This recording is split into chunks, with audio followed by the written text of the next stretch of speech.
polytechhub.com में आपका स्वागत है। आज के हम लोग इस लेक्चर में डिस्कस करने वाले हैं इलेक्ट्रोकेमिस्ट्री का, जो हम लोग का सेकेंड लेक्चर होगा वही। अब चलिए शुरू करते हैं इलेक्ट्रोकेमिस्ट्री का, जो हम लोग का सेकेंड लेक्चर है। हम लोग पढ़ रहे थे basic terms related to electrochemistry, जिसमें से पिछले लेक्चर में हम लोग केमिस्ट्री का डिफिनेशन, इलेक्ट्रोकेमिस्ट्री का डिफिनेशन देखे थे और बेसिक टर्म्स कुछ देखे थे, इलेक्ट्रोलाइट्स का डिफिनेशन देखे थे, स्ट्रॉन्ग वीक, ये सारी चीज डिस्कस किए थे। आज उसी को कंटिन्यू करते हुए हम लोग देखते हैं कि what do you mean by ionization and dissociation. Generally हम लोग आयनाइजेशन और डिसोसिएशन में कंफ्यूज रहते हैं कि आयनाइजेशन और डिसोसिएशन दोनों सिंगल वर्ड है, बट माइनर डिफरेंसेस है दोनों के बीच। आयनाइजेशन का मतलब ये होता है कि जो आप इलेक्ट्रोलाइट डाल रहे हो वह उस पे आयन बनना शुरू हो जाना। आयनाइजेशन में जैसे ही आप इलेक्ट्रोलाइट डालते हो, आयनाइजेशन प्रक्रिया उस पर चार्ज आना शुरू हो जाता है, तो वह प्रक्रिया कहलाता है आयनाइजेशन। तो देख सकते हैं आप, the process to change the electrolytes into ion, ion में बदलने की प्रक्रिया कहलाती है आयनाइजेशन। और इलेक्ट्रोलाइट को ब्रेक होने की प्रक्रिया होती है जब आयन में जैसे NaCl डालेंगे तो Na+ और Cl- में टूट जाएगा, तो वह कहलाता है dissociation. The process of separation of ion is known as dissociation. The process of separation of ion is known as dissociation. तो इस तरीके से हम लोग देखते हैं आयनाइजेशन और डिसोसिएशन दोनों दो टर्म है, बट जनरली हम लोग ऑफ्टन कंफ्यूज रहते हैं आयनाइजेशन और डिसोसिएशन में। एक होता है आयनाइजेशन शुरू होना, मतलब चार्ज बनना शुरू हो जाना आयनाइजेशन, क्योंकि ऑलमोस्ट जो इलेक्ट्रोलाइट रहता है सॉलिड फॉर्म में रहता है, वहां पे कोई आयन रहता है, जैसे ही हम लोग उसको डालते हैं सॉल्वेंट में, उस पे आयन बनना शुरू होता है, वह प्रोसेस कहलाता है आयनाइजेशन। और डिसोसिएशन जब आयन में टूटने लगता है तब वो बनता है डिसोसिएशन। जैसे अगर हम NaCl को अगर वाटर में डालते हैं तो जैसे ही डालेंगे टूटा पर तो Na+ और Cl चार्ज बनना शुरू हो जाएगा, और जब धीरे धीरे टूट कर डिसोसिएट होना शुरू होता है, वो डिसोसिएशन होगा, और चार्ज जो बन रहा था वह होगा आयनाइजेशन। क्लियर हो गया आयनाइजेशन और डिसोसिएशन। अब चलिए बात करते हैं degree of ionization. Degree of ionization एक टर्म है जिससे हमें यह पता चलता है कि किसी भी जो सॉल्यूशन है उसकी कंडक्टिविटी कितनी है, वह उसकी इलेक्ट्रिकल कंडक्टिविटी कितनी है। इलेक्ट्रिकल कंडक्टिविटी कहने का मतलब है कि वह करंट को तेजी से फ्लो कर सकता है, कम तेजी से फ्लो, लो कंडक्टिविटी हो तो करंट पास अच्छे से नहीं करेगा, हाई होगी तो अच्छे से करंट पास करेगी। तो degree of ionization express conducting power of electrolytic solution, जो इलेक्ट्रोलाइट डाल के जो सॉल्यूशन बना है उससे जो करंट पास करेगी, उस करंट पास करने की कंडक्टिविटी को डिग्री ऑफ आयनाइजेशन रिप्रेजेंट करता है। डिग्री ऑफ आयनाइजेशन एक रेशियो होता है। कैसा रेशियो? वह रेशियो होता है टोटल नंबर ऑफ मॉलिक्यूल्स जो लिया गया है, वह total number of molecules breaks into ion upon total number of molecules taken. कितना मॉलिक्यूल्स आप लिए उसमें से कितना मॉलिक्यूल्स टूटा, आयन में डिसोसिएट हुआ। कोई जरूरी नहीं है कि जितना मॉलिक्यूल्स, नंबर ऑफ मॉलिक्यूल्स आप ले रहे हैं किसी भी इलेक्ट्रोलाइट का, वो पूरा का पूरा आयन में टूट जाए। तो अगर आयन में टूटेगा नहीं तो कंडक्टिविटी कम रह जाएगी, क्योंकि आयन सॉल्यूशन में रहेगा नहीं। क्योंकि आयन रहेगा तो वो करंट को क्या करेगा, क्योंकि देखो इलेक्ट्रिक करंट कैसे आता है? करंट फ्लो होता है चार्ज फ्लो के कारण। करंट कैसे आता है? अब चार्ज आप जैसे फ्लो करवा लो, करंट वहां कैसे फ्लो होगा? क्योंकि करंट फ्लो होने के लिए चार्ज का कंडक्शन जरूरी है। Rate flow of charge is called current. तो करंट अगर चाहिए तो चार्ज होना जरूरी है। तो वहां पे चार्ज जब आयनाइज ही नहीं हुआ तो चार्ज ही नहीं हुआ, चार्ज नहीं हुआ तो कंडक्टिविटी क्या हो जाएगी? लो हो जाएगी। तो यहाँ पे क्या हम लोग देखते हैं, degree of ionization is a ratio of number of molecules break into ions and total number of molecules initially taken. Degree of ionization, number of molecules split into ions and number of molecules initially taken. कितना molecule? Generally ये मोल में भी रह सकता है, because 1 mole is 6.02 molecules. Okay, तो generally हम लोग तो नंबर ऑफ मॉलिक्यूल्स, क्योंकि मॉलिक्यूल्स बहुत छोटे होते हैं। मोल का जो टॉपिक है इसी लेक्चर में हम आपको आगे इंक्लूड करके मोल अलग से भी पढ़ा देंगे, ताकि आपको मोल के कॉन्सेप्ट, बिना मोल के कॉन्सेप्ट के आपको ये इलेक्ट्रोकेमिस्ट्री अच्छे से आ ही नहीं सकता है। तो मोल कॉन्सेप्ट हम आपको अलग से समझा देंगे इसमें। क्लियर? तो मोल बेसिकली आप सबको इतना जरूर मालूम होगा, नॉर्मल मैट्रिक नहीं पढ़ना है कि एक मोल कितना होगा? 6.02 मॉलिक्यूल्स। तो उसमें से कितना, एक मोल उसमें से कितना मॉलिक्यूल्स आयन में टूटा, यही कहलाता है डिग्री ऑफ आयनाइजेशन। चूंकि यह रेशियो है मॉलिक्यूल्स का, तो यह रेशियो आपका टोटल का टोटल टूट जाएगा, जितना मॉलिक्यूल्स के सब आयन में टूट जाएगा और जितना लिए सारा, तो यह रेशियो 1 आ जाएगा। बाकी टूटता बहुत जितना लेते हैं उससे कम ही टूटता है, तो जनरली ये वाला नंबर ज्यादा रहेगा और ये कम रहेगा, तो उस केस में क्या होगा कि डिग्री ऑफ आयनाइजेशन हमेशा 1 से कम आएगा। अगर पूरा का पूरा टूट जाएगा तो डिग्री ऑफ आयनाइजेशन क्या हो जाएगा 1 के बराबर। तो अगर हम स्ट्रॉन्ग इलेक्ट्रोलाइट लेते हैं, स्ट्रॉन्ग इलेक्ट्रोलाइट क्या कहलाता है, जो आसानी से आयनाइज हो रहा है, तो वो क्या होगा, जैसे ही हम उसको डालेंगे सॉल्वेंट में, वो आसानी से आयन फॉर्मेश करने लगेगा, आयनाइज होने लगेगा और पूरा का पूरा अगर टूट जाएगा तो हम मानते हैं कि स्ट्रॉन्ग इलेक्ट्रोलाइट कंप्लीट आयनाइज हो जाता है। इसलिए जितना आयन लिए सारा टूट गया, तो क्या हो जाएगा 1। तो फॉर स्ट्रॉन्ग इलेक्ट्रोलाइट अल्फा, यानी अल्फा मतलब डिग्री ऑफ आयनाइजेशन, ये 1 हो जाता है। अगर बात करते हैं वीक इलेक्ट्रोलाइट के लिए, तो जो वीक इलेक्ट्रोलाइट लेंगे तो पूरा का पूरा नंबर जितना मॉलिक्यूल्स लेंगे उसमें से पूरा का पूरा ब्रेकडाउन आयंस में नहीं होगा, जिसके कारण इसकी वैल्यू क्या आएगी, 1 से कम आएगी। तो वीक इलेक्ट्रोलाइट के लिए डिग्री ऑफ आयनाइजेशन की वैल्यू लेस देन 1 होता है। और value of alpha depends on extent of ionization. Alpha यानी डिग्री ऑफ आयनाइजेशन का मान इस बात पर डिपेंड करेगा कि कितना तेजी से और कितना आयनाइज हो रहा है कोई भी मॉलिक्यूल्स, मतलब उसके आयनाइज होने की एक्सटेंट क्या है, उस पर डिपेंड करेगा कि अल्फा की वैल्यूज क्या होगी। ये आपके ऑब्जेक्टिव एग्जाम के ऑब्जेक्टिव के पॉइंट ऑफ व्यू से बहुत भी है, इसको याद रख लीजिएगा। पूछ लेगा स्ट्रॉन्ग इलेक्ट्रोलाइट के लिए डिग्री ऑफ आयनाइजेशन वैल्यू कितना होता है, तो आपको बोलना है कितना 1। अगर वीक इलेक्ट्रोलाइट के लिए less than 1। Clear. Degree of ionization किस पे डिपेंड करेगा, ये एक्सटेंट, ये आपको बताता है डिग्री ऑफ आयनाइजेशन क्या बताता है, एक्सटेंट ऑफ आयनाइजेशन। ओके, अब इसके बाद आप इसको परिभाषा के रूप में भी याद रखें, आपसे सब्जेक्टिव के रूप में भी एक पूछ सकता है वीवीआई लगा हुआ है, जहां जहां वीवीआई मार्क कर देंगे वो एग्जैक्टली वीवीआई आपके एग्जाम्पल पॉइंट ऑफ व्यू से है। क्लियर, वो कर लीजिएगा, पक्का कर लीजिएगा, लगभग चांस रहेगा आने का, एकदम श्योर है ना। आता ही आता, जो वीवीआई कह रहे हैं उसमें से क्वेश्चन ऑलमोस्ट आपका 60 से 70% क्वेश्चन जो वीवीआई हम लिखे रहेंगे उसमें से पक्का रहता है क्वेश्चन एग्जामिनेशन में।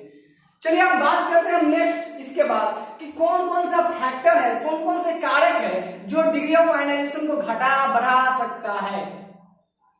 मतलब आयनाइजेशन को हमारा तेजी से होगा, आयनाइजेशन कम होगा, इसको कौन कौन सा फैक्टर है जो इसको घटा बढ़ा सकता है। तो जो फैक्टर आपके सामने है, नेचर ऑफ इलेक्ट्रोलाइट, इलेक्ट्रोलाइट कैसा है, स्ट्रॉन्ग है कि वीक है। देख ही रहे थे कि स्ट्रॉन्ग के साथ डिग्री ऑफ आयनाइजेशन ज्यादा है और वीक के साथ कम है। तो स्ट्रॉन्ग इलेक्ट्रोलाइट का डिग्री ऑफ आयनाइजेशन ज्यादा होगा, जिसके कारण उसकी इलेक्ट्रिकल कंडक्टिविटी ज्यादा हो जाएगी।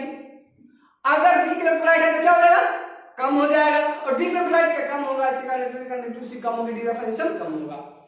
अब बात करते हैं नेचर ऑफ सॉल्वेंट। सॉल्वेंट का दो प्रकार के सॉल्वेंट होते हैं, एक पोलर सॉल्वेंट और दूसरा non polar solvent. Polar solvent उसको कहते हैं जो एक हाईली पॉजिटिव और निगेटिव के बीच बना हुआ कंपाउंड रहता है, जिसके कारण उसपे ऑलरेडी उसपे पार्शियली चार्ज डेवलप रहता है। जैसे ही पोलर सॉल्वेंट, सॉल्वेंट उसको बोलते हैं जिसमें कोई मटेरियल डालते हैं, सॉल्यूट हुआ जिसको डालते हैं, अब बनने के बाद जो बनता है सॉल्यूशन होता है। सॉल्वेंट जिसमें कुछ मटेरियल डालते हैं, सॉल्वेंट हमेशा ज्यादा होता है, सॉल्यूट कम होता है। जब जो डालते हैं उसको सॉल्यूट बोलते हैं, जिसमें डालते हैं उसको सॉल्वेंट बोलते हैं, बन के जो क्या होता है उसको सॉल्यूशन बोलते हैं।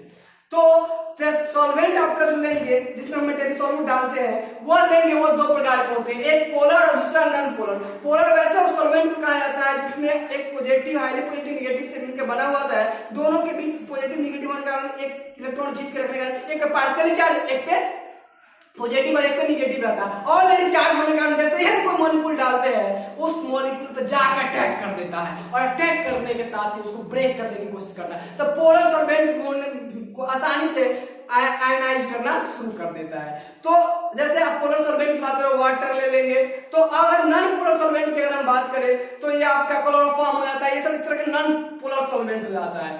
तो इस तरीके से पोलर सॉल्वेंट आपका आयनाइजेशन क्या करता है, बढ़ा देता है, क्योंकि वो जब ब्रेक डाउन जल्दी से करता है, आयनाइजेशन आयनाइज जल्दी करवाता है, जल्दी से कोई भी इलेक्ट्रोलाइट डालेगा तोड़वा देता है, जिसके कारण क्या होता है वो इलेक्ट्रिक कंडक्टिविटी या डिग्री ऑफ आयनाइजेशन को बढ़ा देता है। बात करते हैं common ion effect. Common ion effect का मतलब ये होता है सॉल्वेंट में पहले से वो आयन है और हम एक नए कंपाउंड डाले, इलेक्ट्रोलाइट डाले और सेम आयन बन गया तो कॉमन आयन इफेक्ट आता है। क्लियर, उसको बोलते हैं कॉमन आयन इफेक्ट। ओके, अब अगर हम बात करें डाइल्यूशन की, डाइल्यूशन का मतलब ये होता है कि उसमें क्या करो, आप उसमें और भी डाइल्यूशन करने का मतलब है, लेट्स अगर एक आप एक कंटेनर, एक गिलास मान लीजिए पानी लेते हैं, या एक लोटा पानी लेते हैं, ठीक है, उसमें अगर आप डाल के रखते हैं NaCl, अब एक लोटा पानी में आप आधा केजी NaCl डाल दो, क्या अच्छे तरीके से Na+Cl में टूटेगा, घुल जाएगा, वो पूरा डिसोसिएट हो पाएगा? नहीं। तो वहां पे जो आयन बने होंगे बहुत कम होंगे, क्योंकि डिसोसिएट आयन का ब्रेकडाउन नहीं हुआ।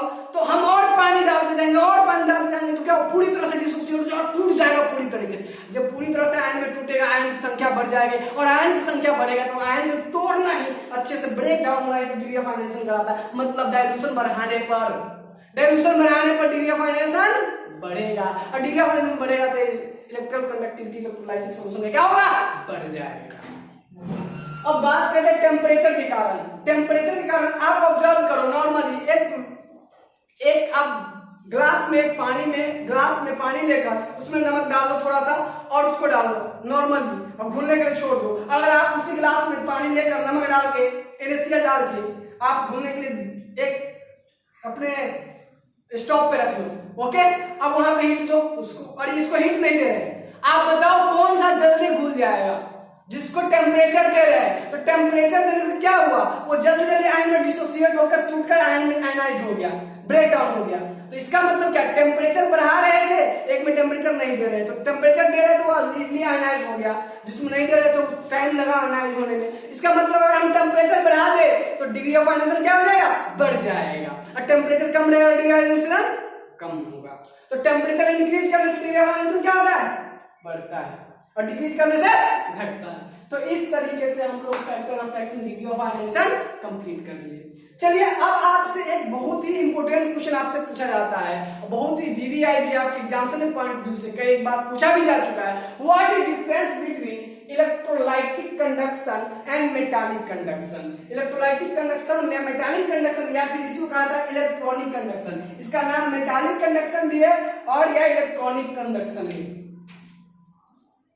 मेटालिक कंडक्शन भी इसी को कहा जाता है। इसको मेटालिक कंडक्शन या इलेक्ट्रोलाइटिक कंडक्शन कहा जाता है। चलिए क्या है सो देखते हैं हम लोग। सबसे पहले बात यह है कि आप वायर के कारण देखें करंट फ्लो होते हुए। चलिए ठीक है, अब बात कर लीजिए, एक पानी ले लीजिए, एक कंटेनर में पानी ले लीजिए। अब चलिए इस पानी में आप NaCl, अभी कुछ नहीं है, अभी कुछ भी नहीं है, प्योर वाटर है, दिस इज प्योर वाटर, ठीक है, प्योर वाटर है। अभी आप इसमें उंगली टच करिए इस पानी में, एक टांग ले बोर्ड से, ठीक है। अब इसमें लगा दिया हमने, वायर लगा हुआ है। अब ये वायर इसमें लगा हुआ है, अब इसको टच किए, कोई करंट नहीं मार रहा था, तो वो क्या रहा था, क्योंकि अब चार्ज फ्लो होगा यहाँ पे तभी तो कोई करंट आएगी। तो इस केस में इसमें कुछ नहीं था। जैसे जैसे हम नमक डाला, इसमें कोई साल्ट प्रेजेंट नहीं था, कोई साल्ट नहीं था। Acid plus base is equal to salt plus water, नहीं, तो कोई साल्ट नहीं था। जैसे इसमें साल्ट NaCl डाले तो ये NaCl को पनिया वाला आओ ना, ये NaCl गया तो कहा भाई अब तुम दोनों अलग हो जाओ ना। अब इस तरीके से Na प्लस और Cl माइनस में ब्रेक डाउन हो गया। अब जब Na प्लस Cl माइनस में ब्रेक डाउन हो गया तो यहाँ आयन आ गया। अब उंगली डालो तो ये बता देगा कि हम कौन हैं। क्लियर? मतलब कि आपको करंट मारेगा। तो इसका मतलब ये करंट इसमें आयन जो आया यानी इलेक्ट्रोलाइट जो हम डाले NaCl, उसके कारण कंडक्शन होने लगा, और इलेक्ट्रोलाइट के कारण ये कंडक्शन ये होने लगा। तो ऐसे कंडक्शन को हम लोग बोलते हैं इलेक्ट्रोलाइटिक कंडक्शन। और जो हम लोग वायर में होता है, जो इलेक्ट्रॉन के कारण जो कंडक्शन होता है, उसको बोलते हैं मेटालिक कंडक्शन। तो देखिए दोनों में क्या क्या अंतर हो सकती है। सबसे पहले इलेक्ट्रोलाइट के कारण जो कंडक्शन होता है इस सॉल्यूशन में, वह इलेक्ट्रोलाइटिक कंडक्शन कहलाता है। और जो इलेक्ट्रॉन के कारण होता है, किसी मेटल में होता है इलेक्ट्रॉन के कारण, वह मेटालिक कंडक्शन कहलाता है। हम लोग यहाँ चर्चा करने जो हम लोग का चैप्टर होगा वह मेनली फोकस्ड होगा इलेक्ट्रोलाइटिक कंडक्शन पे। यहाँ जो हम लोग का चैप्टर होगा वह मेनली फोकस होगा इलेक्ट्रोलाइटिक कंडक्शन। मेटालिक कंडक्शन के लिए आपका एक अलग से करंट एंड इलेक्ट्रिसिटी जैसा चैप्टर बना हुआ है। क्लियर? अब देखते हैं अब पहला डिफरेंस क्या है। पहला कि भाई इलेक्ट्रोलाइटिक कंडक्शन किसमें होगा? इलेक्ट्रोलाइटिक सॉल्यूशन में। इलेक्ट्रॉनिक कंडक्शन किसमें होगा? मेटालिक वायर में, मेटल में होगा। अच्छा, इसमें इलेक्ट्रोलाइटिक कंडक्शन में जो कंडक्शन होता है किसके कारण होता है? आयन के कारण। किसके कारण? आयन के कारण। और मेटालिक कंडक्शन में यानी मेटल में जो कंडक्शन होता है किसके कारण? इलेक्ट्रॉन के कारण। तो हम देखते हैं it is the conduction due to the movement of electrons. जो इलेक्ट्रॉनिक कंडक्शन किसके कारण? Movement of electron. It is the conduction due to movement of ions. No charge observe in the chemical property, no change observe in the chemical property. मतलब कोई भी जब electronic conduction होता है तो उसमें वायर की जिस वायर से हो रहा हो, जिस मेटल से हो रहा हो, उसमें केमिकल प्रॉपर्टी में कोई चेंज नहीं होता है। लेकिन अगर इलेक्ट्रोलाइटिक कंडक्शन होता है तो वहां पे आयन का मूवमेंट जब होगा तो वहां पे केमिकल प्रॉपर्टीज में चेंज आएंगी, जो आगे चल के हम आपको और भी बढ़िया से एक्सप्लेन करेंगे। तो यही सारी चीजें हमें स्टडी करनी है। इसके बाद अगर हम बात करें, it not involves at net mass transfer, matter का ट्रांसफर। इसमें कोई मैटर का ट्रांसफर नहीं होता है। किसमें? कोई मैटर का ट्रांसफर नहीं होता है। इसमें ट्रांसफर होता है आयन के फॉर्म में। Cl माइनस चला जाएगा, SO4 2 माइनस चला जाएगा इधर से उधर। तो इसमें ट्रांसफर होता है मैटर का। किसमें? इलेक्ट्रोलाइटिक कंडक्शन में। इलेक्ट्रॉनिक कंडक्शन में नो मैटर ट्रांसफर, इसमें कोई मैटर का ट्रांसफर नहीं होता है। अब देखो ध्यान से एक बात और, इलेक्ट्रॉनिक कंडक्शन, इलेक्ट्रॉनिक ये बहुत वीवी है, इसको एकदम याद ही रखना पड़ेगा। हालांकि पूरा डिफरेंस आपको आसानी से याद रखना है, सब आसानी से याद भी हो जाएंगे। अब देखिए सबसे पहले जो मेटल में कंडक्शन होता है तो टेम्परेचर बढ़ाने के साथ मेटालिक कंडक्शन डिक्रीज होता है। क्यों डिक्रीज होता है? बिकॉज जैसे टेम्परेचर बढ़ती है, जो इलेक्ट्रॉन जो मूव कर रहा होता है टेम्परेचर बढ़ने के साथ, मान लो अभी हम यहाँ 10 आदमी खड़ा है, सामने गेट है, जैसे भूकंप आया 10 एक साथ भागना, ऐसे नॉर्मल एक एक भाग रहा है तो चलो आराम से हो रहा है काम, ठीक। अब भूकंप आ गया अचानक, सब आदमी एक साथ भागा तो उसके उसमें क्या होता है कि नेट मूवमेंट टकराने उकराने के कारण घट जाता है, आगे तो हम सब सही से नहीं भाग पाएंगे। क्लियर? तो उसके केस में क्या होता है? वैसे ही इलेक्ट्रॉन के साथ भी होता है।